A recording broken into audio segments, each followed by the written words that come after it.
For the Rice House. It was, I think it's something we've talked about. Winning breeds winning, and hopefully there's going to be more locker rooms like we just experienced, which was so much fun for our football team and such a great reward. Obviously, senior day, I thought our seniors played their butts off today, and then they had some help from underclassmen, from their teammates. But I thought the seniors really set the tone for us, showed us how to play this game at the tempo we're going to have to play it at. Thought we started fast again, which was awesome to see us go out there and make some plays. Defense get off the field, offense go and get points, and just felt really good about some of the things at the start of the game. You guys know me well enough. My mantra to this team is start fast, stay focused, and finish strong, and I'm really glad we were able to finish strong for the second week in a row. And there's a lot we'll improve on, a lot of good things in that tape that we'll learn from. This game was not without adversity. It never is. Especially when you're playing a program like North Texas. I think so much of Seth Luttrell and his staff and the way that they coach physicality, the way that they build a program over there. When I came into the conference, he had just won the West and played FAU in the championship game. And that's who we wanted to build our team to beat. And I think we're going to have great battles going forward with their program. We're always going to go head-to-head on a couple of recruits in each class. And like I said, just a big win for our program today. Going back to the adversity, we had a freshman walk-on center in Isaac Klarkowski that started the game and probably played all but 5 snaps today. He had never taken a college football snap. He found out yesterday afternoon he was going to be starting. He did not take a single live rep with the 1s or the 2s on Monday, Tuesday, or Wednesday. We just had the flu run rampant through our building, and we had some guys that couldn't practice on Friday, and we had to make some changes late. And then today during the game, Aston Walter could not continue, even with an IV. So Charlie Booker, another senior, had to step in there and take on that role. And so we had guys that just played their butts off with the game on the line. You saw a guy who played a marvelous game today, Trayshawn Chamberlain, on 4th and 2, separate the ball from the receiver and get the ball back for us. And then on a key 3rd down, we throw the ball up to Ross. And Tom Stewart gives him a great ball, and he goes and makes a play. So that's 2 examples on both sides of the ball of us closing the door for a change like we talked about in those 4th quarters. So I'm so proud of these guys for that. 38-04 time of possession. And I think just in totality, just how about that defense? You know, you look at those stats at halftime. I believe they had 4 yards rushing. They had 20 or 21 plays. Didn't get a first down until pretty late in the deal. And we just kept the pressure on 6 all day long because we have all the respect in the world for number 6. But I thought that defense, led by these 2 men in here, Blaze and Trayshawn, was awesome today, along with our lone senior in that group, Miles Adams. So with that, I'll open it up to questions. Let's start with the defense, especially that first half. Somebody. Talk about the defense, especially in that first half. It's been a while since that pretty much physicality from this group of players for a while.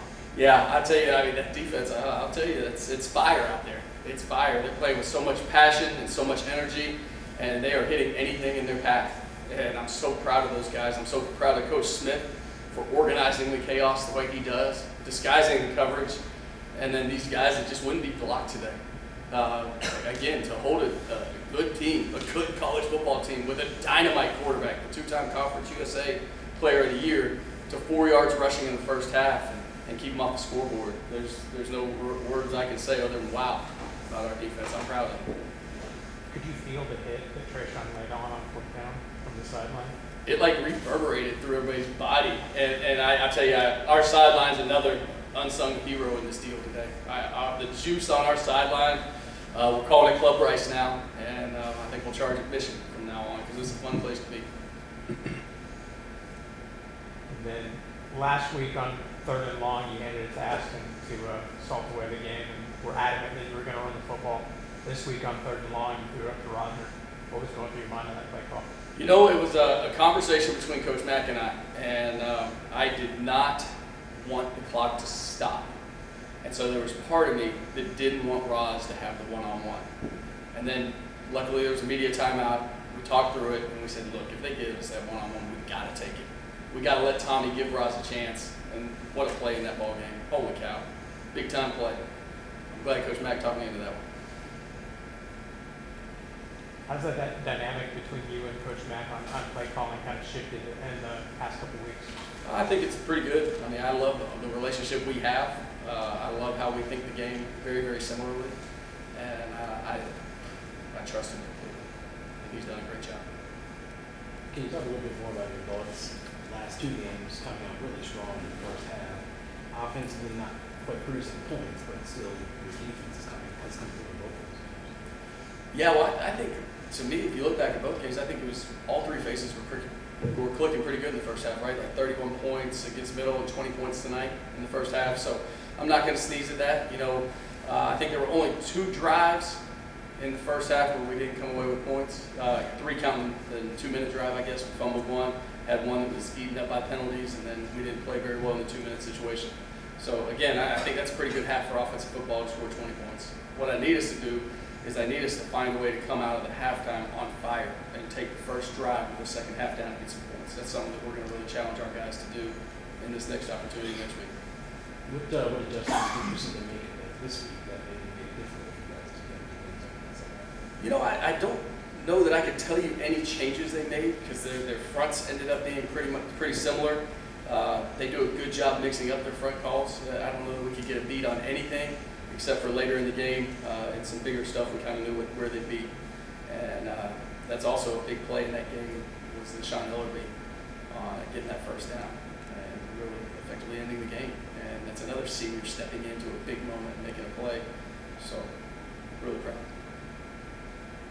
We talked last year about balls getting over the secondary's head, and it seemed like that was a recurring conversation. We've seen this year some of the best quarterbacks in Conference USA be held to season lows against your defense. How incredible was it to hold Mason Fine no touchdowns and barely 50% pass? It's incredible. And it really is everybody working together. It's rushing coverage working together. All these guys got a chance to blitz the quarterback today and got after him pretty good. But when you talk about that secondary, it's a GTFB mindset. You know, and that's where we have to start.